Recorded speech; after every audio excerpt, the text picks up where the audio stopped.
If you would like to get your song reviewed, dear listener, there's the Filthy Capitalist option. As Sori says, $125 gets you straight to the head of the line. You don't have to be a part of the alliance. You don't have to be part of the group. Wait a minute. And the biggest thing is you don't have to wait. You hop, skip, and jump right in front of everybody. $125 gets you there. You do that 3 times, and then get mashed down to the $75 rate for perpetuity. Yes! Also, there is a band review option.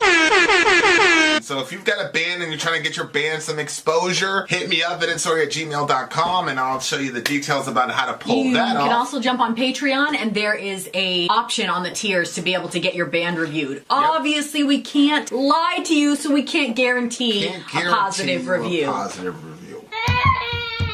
Get what you get. It's just rubbish. Rubbish. Rubbish. That's British for garbage. My favorite is the community option. $1 at the gate gets you in a Patreon. You get to join an alliance. The alliance joins their points together, and that helps determine what songs that we do. The alliances hang out on Discord. Message me on Patreon to get the link. And they do all kinds of other cool things. They do Minecraft, Dungeons and Dragons. Yeah. It's really a community within the community. Anybody can go on the village, facebook.com/Vin and Sori. There's 160,000+ people on the channel. What's cool about the Discord is that it offers a real opportunity for community connection, friendship, that type of thing. And it's on Discord, so if you're not a Facebook person, it's for you. You start off at $1. Right. Plus you get exclusives. Sori and I are working on a song. So the first 15 seconds of that was on Patreon. Also, at $15 tier and above, when we actually debut the video, they're going to be there live with us. There you are, dear listener.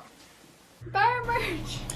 Buy our merch indeed, or y'all shall lead them. To buy our merch. Yes, dear listener, yes, dear listener, yes, dear listener. We have a very, very, very, very, very special song that I am excited for. The name of this particular band, dear listener, is called Sulfur. The name of the song is Wide Open. Shout out to Century Media Records for taking us off the block list. We really appreciate it, so that you beautiful people can watch this band. Now this band, this review was requested by one of our good friends, one of my favorite Homo sapiens on Terra. One Terra of the Firma. OGs of the channel. We met her way at the beginning. Shout out to Lindsay Schoolcraft. She said, I did some work with these guys. Now I don't know what did some work means, if she produced it, if she wrote it. I know. She could be credit to the band. I'm sure the band wrote all their stuff. But Lindsay may be doing some production work for us as well. So stay tuned for that. All right, dear listener, here we go. Sulfur. Wide Open. The name of the song is Wide Open. Let's do it.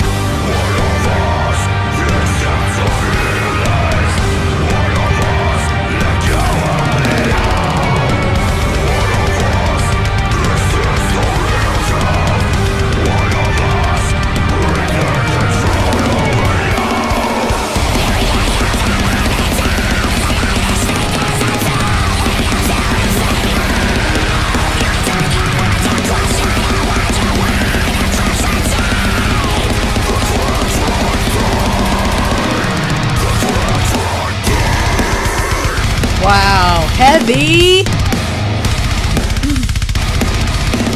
Crush 'em! Let's go! Right.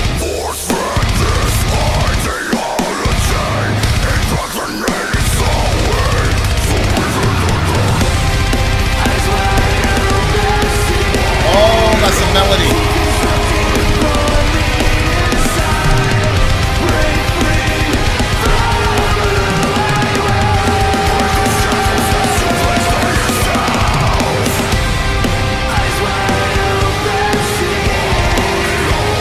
Wow.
Wow. Disturbing AF.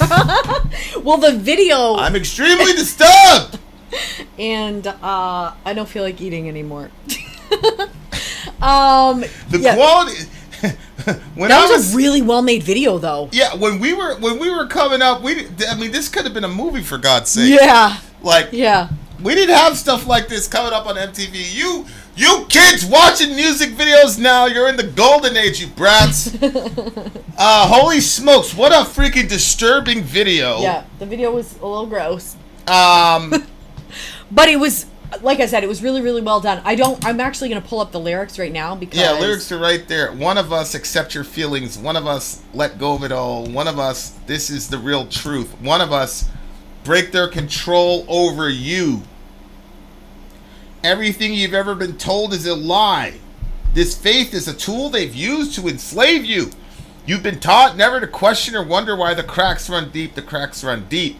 Force-fed this... okay. Right there. Yeah, Force-fed the ideology, indoctrinated so we cannot doubt. So that's what the... that's what was going on. That's what the grossness was in the thing, is they were feeding this kid this stuff at the dinner table, basically.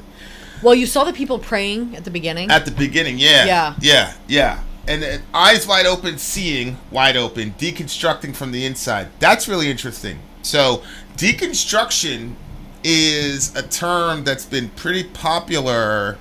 I mean, I knew about it way back, but it's become pretty popular for people. Essentially, from a conservative Christian perspective, people would just call it plain apostasy. Okay. People just leaving the faith. Yeah. But I think the term deconstruction is helpful in the sense that apostasy carries with it, a negative connotation against the person. Mm-hmm. What I mean by that is the apostasy carries with it the idea you knew the truth, but you just didn't want to live the Christian life, so you turned your back on it so that you could go live in sin. That's what apostasy is. Or you lived in an environment hostile to Christianity, so you left the faith because you couldn't hack it, right? Some of the stuff you see in Matthew 24. Same thing with Demas. Demas because he loved this world. I think we're blocked. I don't know if you want to just keep going. Yeah. Okay. Don't worry about it. We'll be back. We'll keep talking about it. All right. See, we just got blocked just now. See, told you. But anyway, the whole Demas because he loves this world, he left the faith. Blah blah blah. Yeah. So that's apostasy. Deconstruction has a similar result, i.e., the person quote leaves the faith, but the reason is internal, not external, meaning you were told that God created the world in 6 literal days, and that the entire scientific endeavor is a tool of Satan to make you doubt the Bible. Mm-hmm. So that's a plank that people have, and so people go through their entire life believing in this sort of anti-scientific view. Then they hit high school or college or university, and everybody is looking at them like they're crazy. Mm-hmm. And so that's a plank in the foundation of their armor that is starting to get wobbly. Then they're told LGBT people are horrible people. River sent me a video yesterday. It was mind-boggling. It was basically a video from the 1950s talking about gay people. Oh, no. And it was like, it was one of those things where they like do little, those 50s things explanatory or whatever. Mm. It's like, and it was like, this kid had no idea. They did not notice the strange man in the bathroom or whatever. And like, so this picture of this gay guy, he's got sunglasses on, he's a stalker, he's predatory.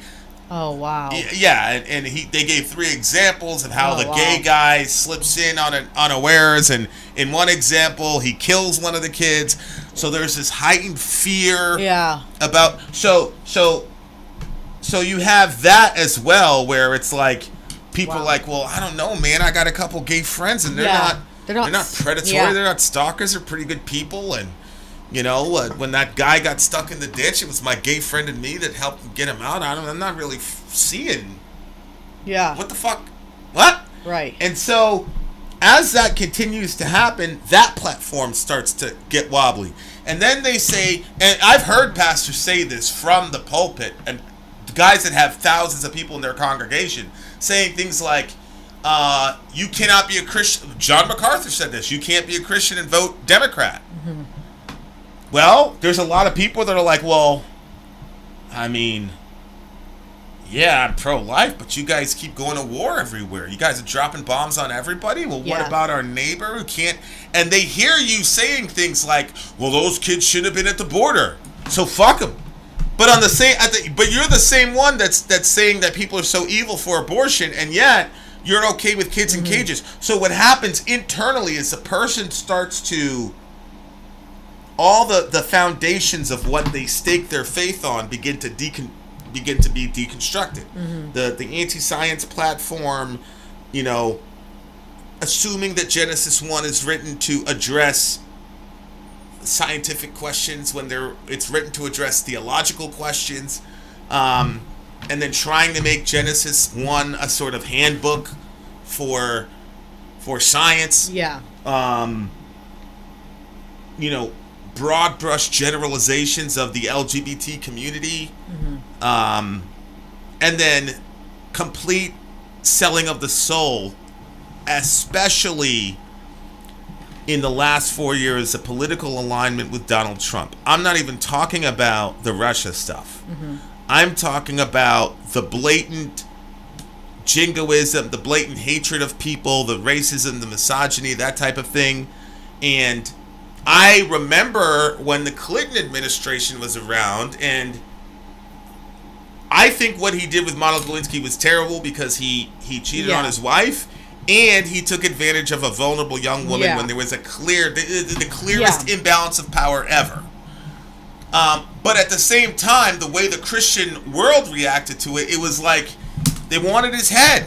And then we fast forward, and hers. We fast forward 20 plus years, and you guys are saying Donald Trump is... Yeah. So all these things like conspire together, and people are like, I can no longer...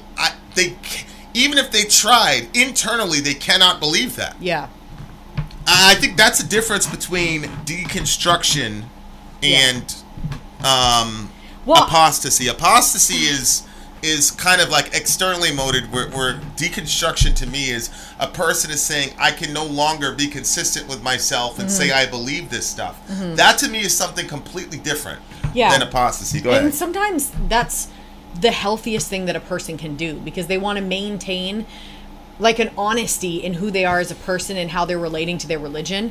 And, some of it comes from seeing abuse in the church growing up, which I think a lot of people in our church, not our church, our channel can relate to that. Either being abused or being around abuse and seeing that happen. And then it makes people like, I can't be a part of this. This is not okay. Even though the core of the religion says that is wrong and that should have been handled and dealt with. The people that were running the religion, the so-called leaders of that time, didn't go that direction. And so then it makes people feel like, I cannot maintain this religion. I can't stay in this. This is wrong.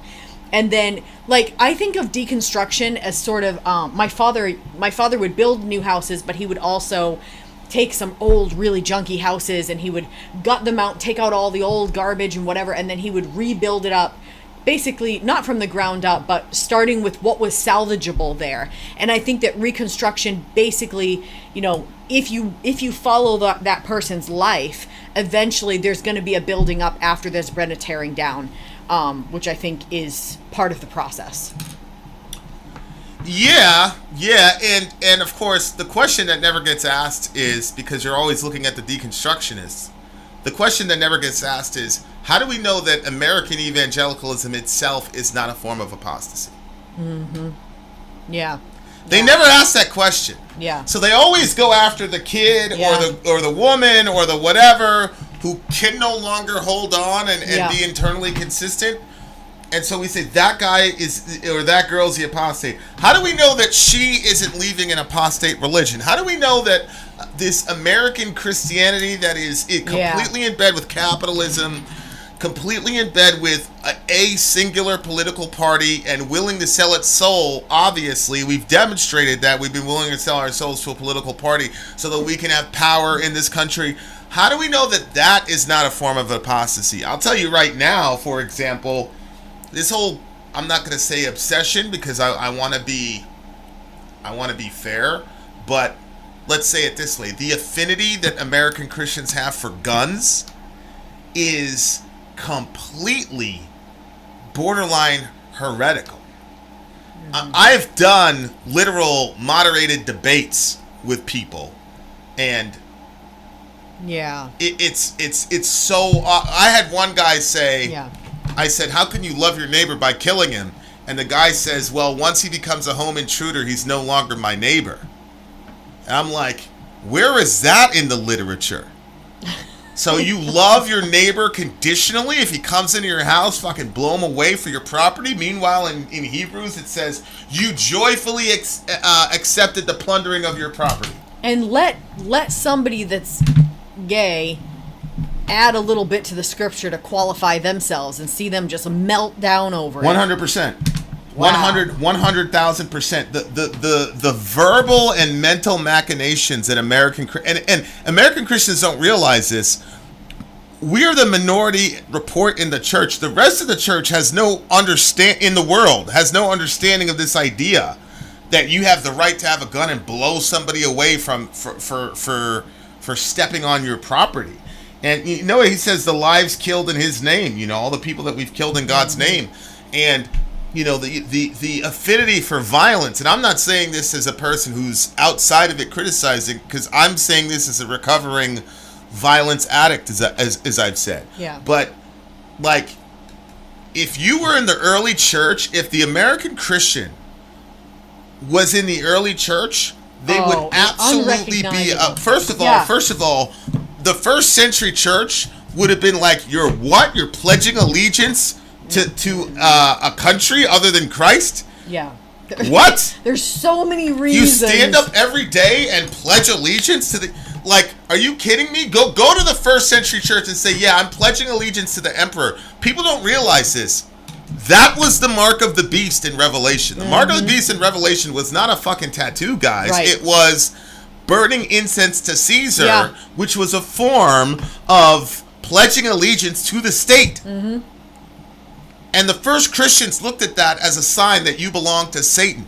Mm-hmm. So if you were in a DeLorean as an American Christian and you ended up in the first century with your AR-15 and your American flag stuff and you're pledging allegiance to the flag and American exceptionalism, they would have absolutely evangelized you. They would have looked at you for sure. as a completely lost person. Yeah. Mm-hmm. Yeah. But so part of my issue is like, okay, these people who are deconstructing, are they actually truly leaving the faith? I'm not certain. Mm-hmm. I want to respect people's like autonomy. If they say I'm done with Christianity, I don't want to like paternalistically say, well, you're not really done with Christianity. I don't know what's in their heart. What I can say is, if you are rejecting core truths, if you're rejecting this brand of Christianity that's out right now, I'm not certain that qualifies as completely rejecting Christianity. I'm saying. I agree with you 100%. Yeah. Because I think that I feel like that the Bible is pretty clear on what is like, this is a non-negotiable. And are you rejecting the non-negotiables? Well, okay, that's one thing. But if you're rejecting a lot of like the versions of Christianity that are out there, that doesn't necessarily mean you're abandoning all faith. What's fascinating is he talks about doubt here. And I agree with you. Like, if you reject that Jesus was a historical person, for example, like, I'm sure you're a nice person, but you're not on the team. If you don't believe Jesus existed, then obviously you can't in any rational sense be called a Christian. Mm-hmm. But I think there's a difference between outright rejecting something and doubting something, or not having perfect faith.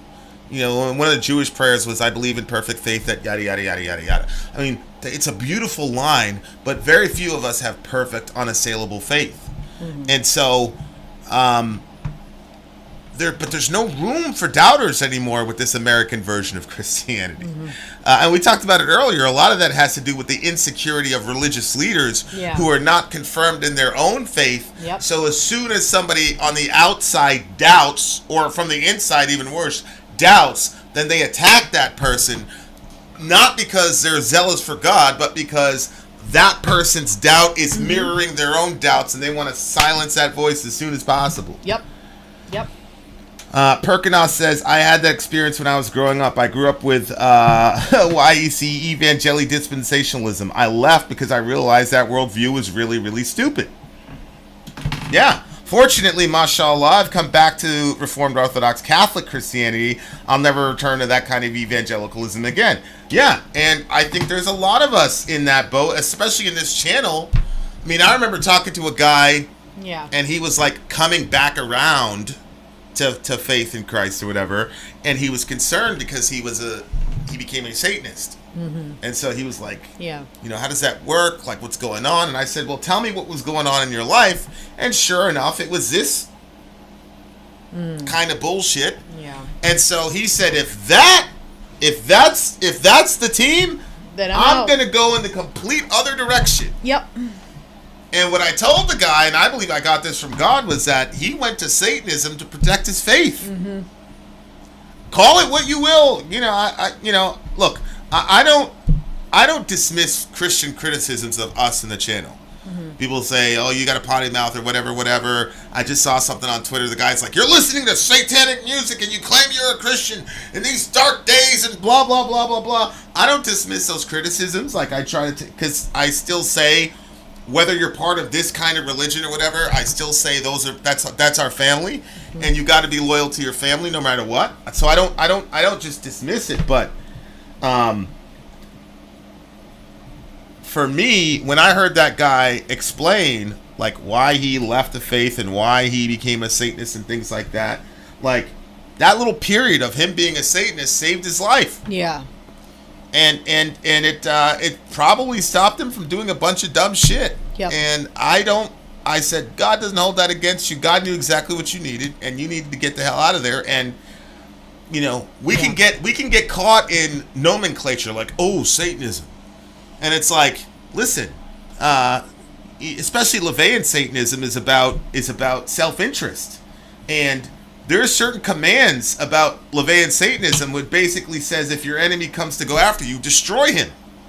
Okay, well, what's the difference between that mentality and an American evangelical's mentality? 100%, yeah. There was an active shooter in a church one time, and there were like 3 Christians that were packing and took the guy down, killed him. And everybody was like, yeah, that's what we need to do, blah, blah, blah. I'm like, holy shit, like, that is not the New Testament ethic. No, it's not. That's not, we do the dying, we don't do the killing. But see, that kind of Jesus is too radical for American Christians. So to me, there was a lot of like horrific imagery in the video, and I put the lyrics aside because I wanted to see what's being communicated in this video. But yeah, man, there's this kid and he's being fed all this crazy, evangelical, I don't want to say bullshit because I came up and like I said, they're still our family. But, and I don't want to say like, oh, they're doing all this damage to the faith. I've done damage to everybody's done damage to the faith. That's what it means to be a sinner. So, they're still our family. I'm not going to divorce them, but there's a lot of, and a lot of this is like the unwillingness to even understand people. Yeah. Like I'm watching Handmaid's Tale right now, and we started watching Handmaid's Tale like 2-3 years ago. Yeah.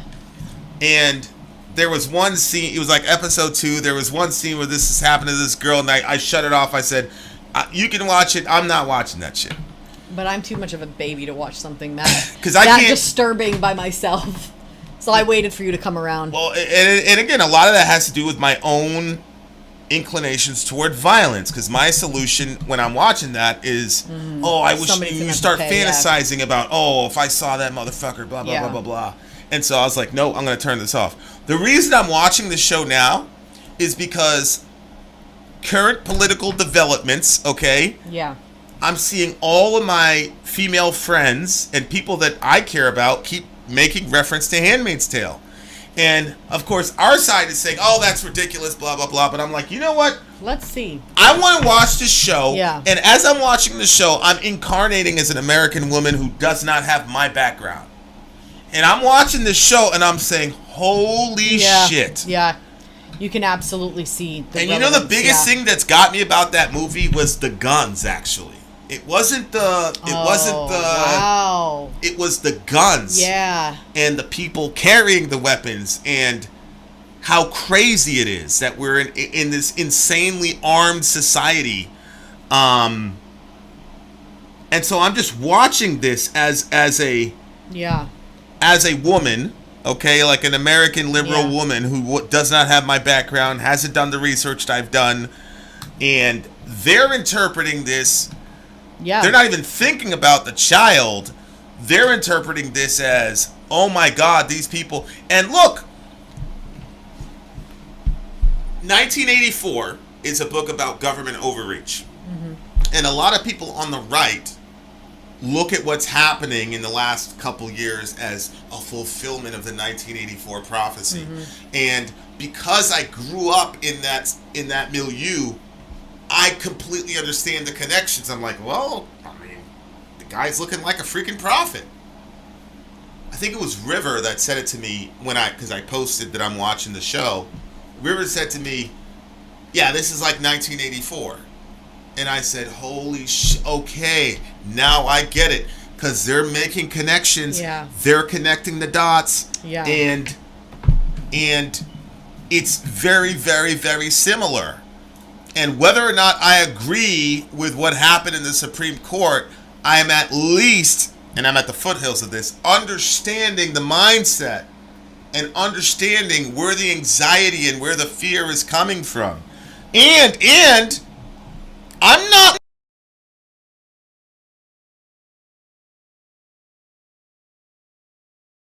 correlations to 1984 in the current day. I am not sure that The Handmaid's Tale is not on the agenda for certain people or certain groups in our country, and I'm not sure. I'm just not sure. Mm-hmm. You know, I've got to keep watching the show, but my point is really trying to make the effort to understand people that are not like you. We don't do a very good job at that, and it creates all this angst. Mm-hmm. And so if you're a child and you're growing up in that situation and you see how dismissive your parents are, and of course they're going to say, I can't reconcile myself to this and be a part of this. And I think when this is all over, we're gonna be so surprised when this is all over. You know, when Jesus says the first will be last and the last will be first, I'm not saying that God is going to sweep all the evangelical Americans into hellfire. I'm not saying that. But what I am saying is we're going to see that what we call spirituality, what we call Christianity, is a lot different from God's vantage point versus ours. And there's that verse that basically says, like, pure and undefiled religion is this, to visit the widow in her affliction and the orphan in her distress, in his distress. Yeah.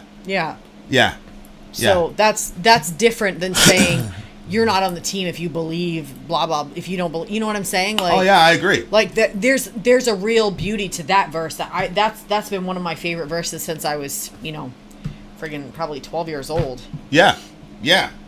So, The video was kind of monolithic because you're just in the living room and things like that, or the dinner table. But you know, that's where they say those conversations happen. That's where you form your worldview, especially in a Christian environment. Like that has a big emphasis on the dinner table, man. Absolutely. And absolutely. So and that's one of the reasons why we're so maybe overboard with the kids as far as exposing them to things, they have pretty much free reign to ask any question and express themselves and agree and disagree and that's one of the reasons why, because I want them to be able to be as consistent with themselves as they possibly can. Yeah, for sure. Because if you react all crazy when somebody voices something that's different than your own beliefs, then the people quickly realize you're not a safe person to talk to. And if you do that with your kids, then you don't really know where they're at or what they're thinking or what's going on with them. So you're better off just to hear them out and let them say, so that way, you can actually help them. And sometimes it's just giving them space to kind of grow through a certain season of their lives. Yeah. But they're human beings, so. I also hate that guitarist, man. Why? Because he has such a instinct for melody and heaviness that works. The transitions were so good. And then the solo, I'm like, son of a bitch! Because I was playing yesterday, and I was like, yeah, this is the best I've ever been. This is the best I've ever been in ever. Like, my guitar playing right now is peak! It's peak level Vin! It is really good. Amy, back me up! You know it's true! So, like, I'm like, yeah! Then I listen to that song, I'm like, shit! Really? Because there's a difference between, like, being a guitarist, writing a riff, and then writing an actual song beginning to end, and having that, balance between heavy and melodic and all the other stuff. And then he puts a solo in there. I'm like, I gotta go back to the lab, damn it. But anyway, good for him. So I loved what it sounded like. They kept it really heavy, but then it also got really beautiful. There was like a lot of different angles to it that I really enjoyed. I feel like lyrically it was a little simplistic. It wasn't poetic enough for me. Like they definitely communicated their message, and I think that was important, but I like stuff to be a little bit more poetic. More zen-like. Yeah, probably. Well, it doesn't have to be exactly that far, but a little bit more. But anyway, overall it was really, so like structurally, like lyrically, poetic wise, I would have only given it like a 6. But musically, what they did with it, that was like a 9. So I'm gonna give this one an 8.9. Okay, this one to me is getting a 9.7. Really, really liked it. Shout out to the guitarist. I also hate you very much. And obviously, shout out to Lindsay Schoolcraft and Century Media for unblocking this video. If you saw this video live, it got blocked, and when you get blocked in a live stream, like it'll just say this live stream has been suspended. Yeah. So, but when you guys actually see this, never you fail, because we're gonna get this whitelisted. Okay, there you are, dear listener. We'll be back with more. Vin out. Sori out. Go.